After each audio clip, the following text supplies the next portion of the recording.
الله رب العزت دا قانون دا ضابطہ دا بیان کر دے بندہ تا، لیکن آیا بدی کی سے شک ہو یا بدی کی دا سے شبہ ہو کہ اللہ رب العزت دا آیات نازل ہو؟ ذالک الکتاب لا ریب فیہ ھدی للمتقین، آیا دی قرآن کی دا سے شک و شبہ ہو کہ اللہ دا قرآن دا آیت نازل ہو؟ لیکن نا ہرگز نا، لیکن اللہ رب العزت تدا پتہ ہو چې زما په کائنات کې به رستو سوار لسوه کال رستو داسې خلق پیدا کیږي چې هغوی به وایي دا قرآن کریم په پیغمبر نازل شوی او هغه کتاب موږ منو،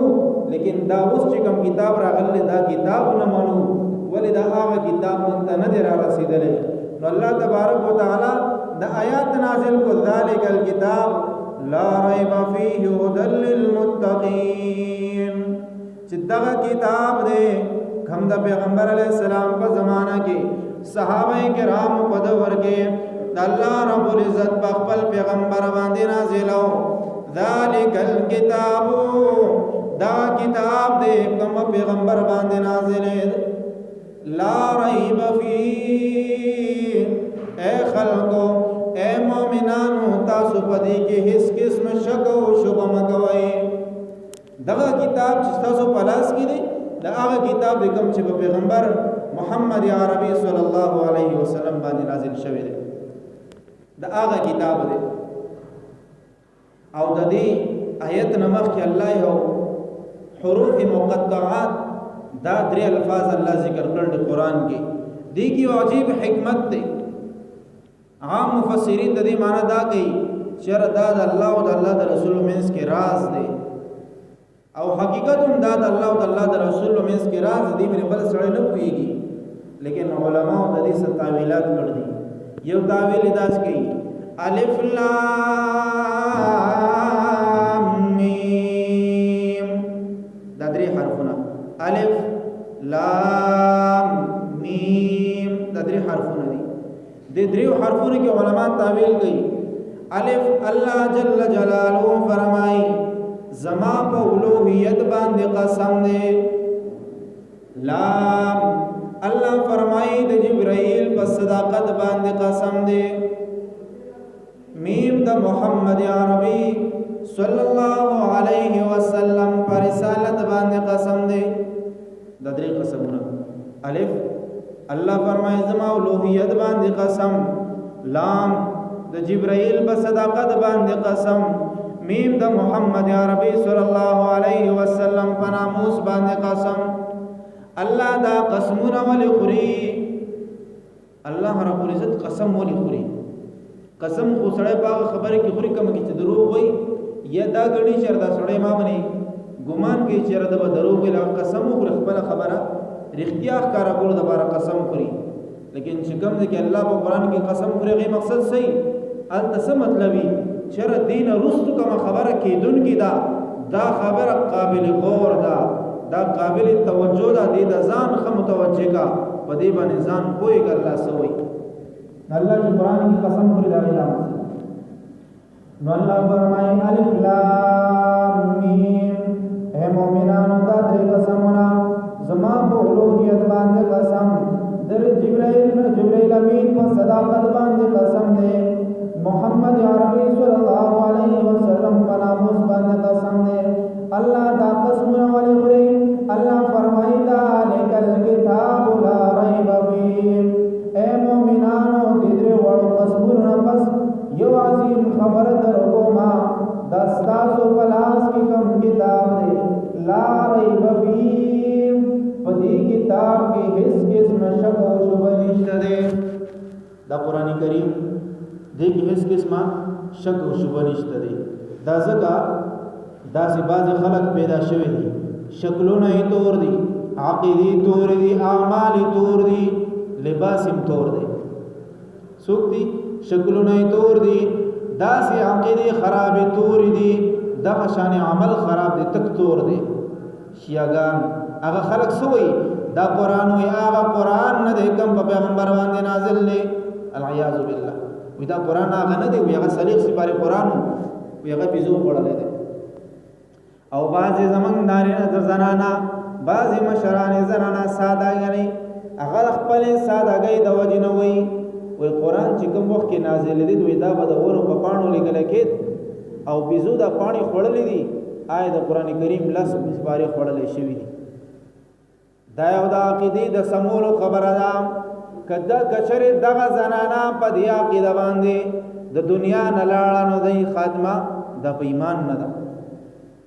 ولله فرمای انا نحن نزلنا الذکر وانا له لحافظون الله فرمای نحن نزلنا الذکر دا قرآن منگ نازل کړه دے وانا له لحافظون الله فرمای د دې حفاظت ذمہ داری د دې حفاظت کول الله فرمای دا ما په خپل ذمہ غست دي د دې حفاظت زو په خپل کو مدا خلق سوی دا قران کریم صلیخ سپاره دے دا پورا نه ده الله فرمای دا درې وړ قسم خورما دین ورسو تاسو د بیانوم دا کتاب دا سے کتاب دی لا ریب فیه هیڅ قسم شک و شبہ هیڅ قسم شک و شبہ فی پدی کتاب کی نشتے هدی للمتقین بیا مقصد دا قرآن بیان کو دا قرآن ہدایت دا متقیان دا پارا دے دا قرآن ہدایت دا متقیان دا پارا دے دا قرآن کریم اول خدای پتہ ولګي شاید دا قرآن مضبوط پاک او محفوظ کتاب دی یو سړی د کتاب او چت کې ګوري ګوري رسو پتہ ولګي یاره دا خو یو يهودي کتاب دی دا دی یو عیسائی کتاب دی نو الله مخکې نه قسم وکړ چې ذالک الکتاب لا ریب فی دا کتاب داسې کتاب دی په دې کې هیڅ قسمه شک او شبهه نشته لري ځان په خبردار کا اوسې تلاوت کا او خوند او دومره عظیم کلام دی رب ذل جلال نازلی پخپل رب العالمین نے کم فرشتہ راوڑی اغا فرشتہ جبریل یمین اغا فرشتہ را تمام ملائکو سردار دا جبریل یمین دا تمام ملائکو سردار اغا مر سردار فرشتہ دا کلام راوڑی او چا باندی راوڑی محمد عربی صلی اللہ علیہ وسلم اغا سوک دی رحمت للعالمین چا باندی نازلی کہ اغا رحمت للعالمین دی کم فرشتہ راوڑی اغا جبرائیل امین دے کم ذات نرازی اغا رب العالمین دے اغا دا تمام کائنات تمام بادشاہ دا تمام بادشاہان و بادشاہ دا سے عظیم کلام دے و عام سڑی کلام دے او بیا با دے کلام ملاوی گسا دا کتاب دے لیکن دے کتاب مقصد سدے ہدل للمتقین دا لار خودن لار خودن کے دے دا پارا دا متقیانو اس یو سڑے متقی دے اغت لار خودن اس ضرورت دے لیکن مفسرین صاحب دا جلالین ترجمہ دا کئی ہدل للمتقین ای ارادت المتقین کم سڑے تقوادارا جوڑے دلغاڑی دا غیر آدائی پزڑ کی چیز تقوادارا جوڑ شم نو اللہ فرمائی ہدن دا کتاب لارا خودن کے دے کم سڑے دا غواڑی زمتقی و پریزگارا شم ہدن للمتقین دا خلق دا پارا لارا خودن کے دے یو سڑے ہوئی زرا بار روڈ تا ووزم چی ووزم دلتا دا سڑک نیغ دے پا دی سڑک تا ووزم تا پا سڑک تا ووزی دی بار لاری تا ووزی مین سڑک تا بووزی دغه شان که یو سړی وایي زه د جهنم نه بچ کېدل غواړم جنت ته تلل غواړم د الله نافرمانۍ نه بچ کېدل غواړم او د الله فرمان برداره جوړېدل غواړم د الله د دشمنۍ نه وتل غواړم د الله دوست جوړېدل غواړم نو الله فرمایي هدل للمتقین دا کتاب لره ښودونکی دی دا کتاب ونیسه دا کتاب د کم ځای ته وایي څنګه حکم کوي هغه منه تا با دا غزیتو رسید اللہ دشمنی نہ بدیو باسی دا اللہ دوست بدی جوڑو تا کتاب اللہ را خودن کی دے کتاب باندے سے ملاویے گی یو سڑے دنیا کتاب لسو اس کو ملاوی کی کنا نو اللہ فرمائی دا اللہ رسول فرمائی دا کتاب دا سے عظیم کتاب دے دی کتاب پہ یو حرف لستلو باندے انسان دا لسنی کئی ملاوی کی نبی علیہ السلام فرمائی من قرأ حرفا من کتاب اللہ تعالی کم سړی چې یو حرف د قران کریم د یو حرف وي، یو حرف څه وي؟ الف. یو حرف دا یو حرف وي، د الله رسول فرمای دی انسان لپاره یو نیکی ده او د وی نیکی اجر فله 10 امثالها. د دې وی نیکی اجر الله فرمای، د الله رسول فرمای الله بدل د لسنی کو برابر ورکي. په دنیا کې داس یو کتاب نشته چې سړی کتاب لولي دا لوستلو باندې هغه ثواب ملایوي سوا د قران کریم. یو حرف دی ولوست یو نیکی ده، دو حرف دی ولوستل دو نیکی دي، لیکن د دې دوه نیکو اجر د شلو نیکو برابر دی. د دې یو نیکی اجر د لسو نیکو برابر دی. بیا فرمایي نبی صلی الله علیه وسلم وې زدان ما الف لام میم دا درې وړ یو حرف دی، بلکې الف دا بیل حرف دی، لام دا بیل حرف دی، میم دا بیل حرف دی. دا درې وړ بیل حرفونه دي. په دې الف جدا لسنه کې ملاويږي، لام ویلو باندې جدا لسنه کې ملاويږي او میم ویلو باندې جدا لسنه کې. نو په یو ټکی باندې شو الف لام میم. دا سو ځل منغوي الف لام میم دې باندې دیرش نه کې چې څومره سات ویل لګي دیرش نه کې ملاويږي. او بیا حضرت علی رضی الله تعالی عنہ فرمای دا قران کریم په یو حرف باندې لسنه کې ملاويږي، لیکن دا الا چې تی بیا د سوې چې بیا د س په یادو باندې وای یو له حرف باندې لسنه کې دي، کله دا یو حرف ته په داسه کې وای بیا به سونی کې دي. حضرت علی رضی الله عنه فرمای بیا به 25 نه کې دي، 15 نه کې بیا په یو حرف باندې یو الف باندې بیا 15 نه کې ملاويږي. دغه حرف راواله پاو داسه کې دی وي، لیکن په 2 رکعات مز کې دی یو غل مز دی پناس دی باندې وکړو سونی کې شوي پاو داسه کې دی وي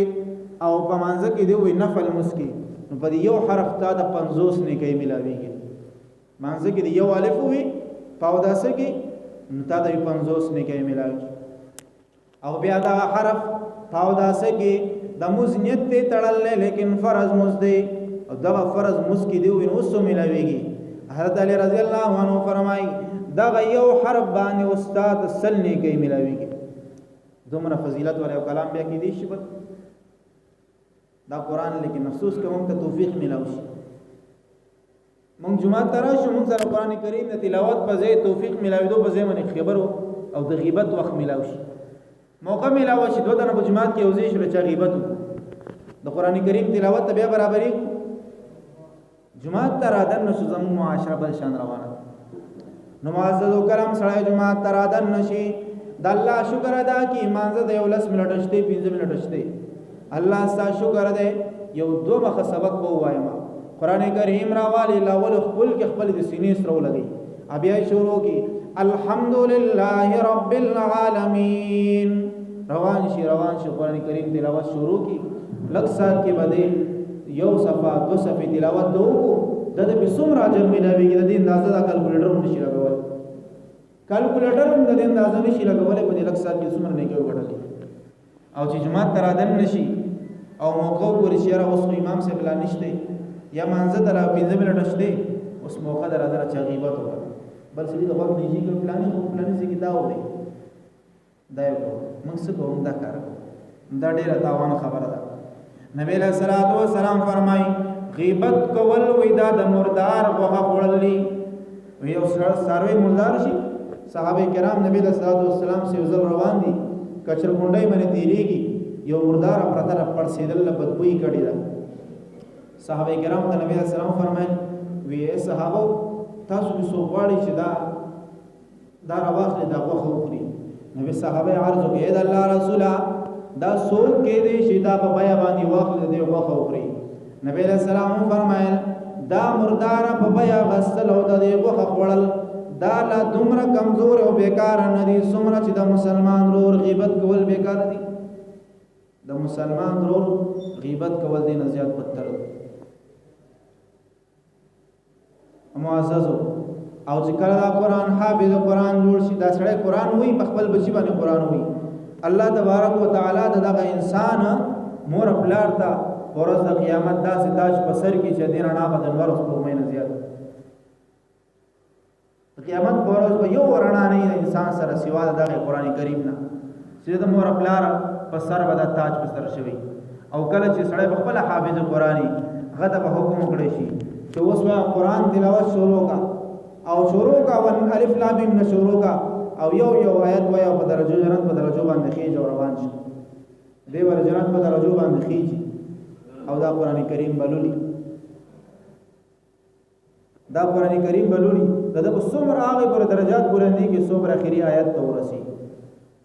نو دا سه بلکم کتاب په دنیا کې شته چې باغ انسان دنیا هم خېسته کیږي اخرت خېسته کیږي نن سبا اخیره زمانہ دا چې کله مولا جوړيږي قاری جوړيږي دنیا خو کمزوري شي خراب شي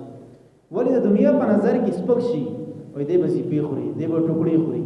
دی بس کوي لیکن معزز الحمدلله د مسلمان دا عقیده چې قیامت ورځ بر حق تا قیامت به قائميږي دی عالم تبرخان شي چاغه مولا او قاری طالب چې زمانہ کور نه وي زیبا غختلا جمعات کې به وخت راو هغه ټوکړه ډوړې باندې به گزاره کولا او د الله کلام به لوستو نن د پدې څومره لوی مقام میراو شوی دی لیکن هغه خلک تاسو د بارے یو عظیم خوشخبری ده چې کوم دا ټوکړه ډوړې ورګي د قاری سیبلا په خوشاله باندې ورګي دیو به خپل مقام وګوري چې ما خپل په زرګونو لکاو روپے په کمزې کې خرج کړوي دغه ما د څومره عذاب ملويږي لیکن دا یو ټوکړه ډوړې چې ما دی مولا له ور کړې و د قاری له خوشاله باندې ور کړې و نن ما ته په دې سمېلاو شو دیو بیا افسوس کوي کاش کما دا ټول مال په قاریانو لګولې دا ټول مال د قران خادمانو باندې مال لګولې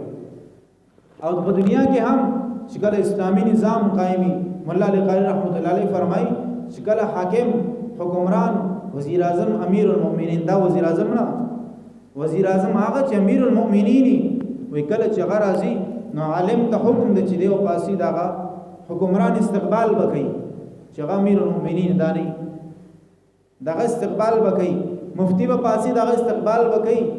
لیکن حافظ قرآن معصوم دی اتو کالو معصوم دی چې قرآن یاد کړل په سینه کې قرآن دی در اتو کالو معصوم ما دغه تعظیم د پاره نه پاسي دی باندې پاسي د دې تعظیم د دې معصوم تعظیم دغه امیر المؤمنین نه زیات دی چا په سینه کې د قرآن لیکن دا دنیا ریواج دی کوم شي زیات شي دغه قدر ختم شي هغه به قدر شي نن په هر کوڅه کې په هر کور کې حافظان دي موږ سره دې قدر نشته کني اسلامي نظام انسان ته اندازو لګي چې د حافظ قرآن څومره مقام بیا په ورځ د قیامت چې کله انسان ته د دې یو مور خپلار ته کوم دینو د گاونډي په گاوند کې اوسېږي او په ورځ د قیامت د تاج په سر شي او دغه شان په تورو تیرو کې رواني د پته ولګي زما د گاوند ډېر بختورو ماشوم بچي باندې قرآن ویل نو معززو په خپل هم د قرآن کریم سره شوق او ذوق پیدا کړي جمعه تراشي د غیبت په ځای باندې د چغلۍ په ځای باندې او د نور دنیاوي خبرو په